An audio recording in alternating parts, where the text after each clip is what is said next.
বা আমার দলের বক্তব্য, যেটা হচ্ছে আমরা 3টে কেসে আপনারা দেখেছেন 54 দিন থেকে 60 দিনের মধ্যে আমরা ফাঁসির অর্ডার করিয়ে দিয়েছি।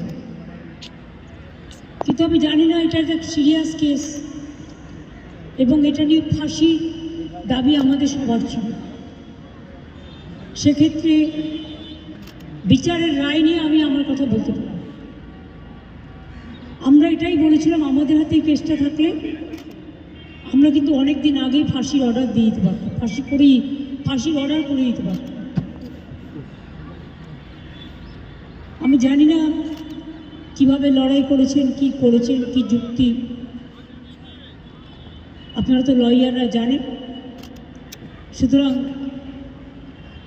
ডিটেলসটা তো আমি জানি না, ডিটেলসটা তো সিবিআই করছে এবং আমাদের হাত থেকে তো কেসটা ইচ্ছা করে কেড়ে নিয়ে চলে গেল।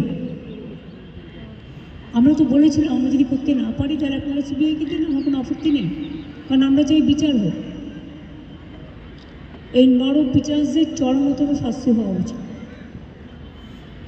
দিদি, সিবিআই তদন্তে কি কোনো ত্রুটি রয়েছে? আমি সব বলতে পারবো না, কিন্তু আমি এখনো আপনিও লয়ার, আমিও অ্যাজ এ লয়ার আমি এ কথা বলছি যে আমি তো ডিটেলস কাগজপত্র দেখিনি, but I am not satisfied, কারণ আমি ফাঁসি হলে অন্তত মনকে সান্ত্বনা দিতে পারতাম।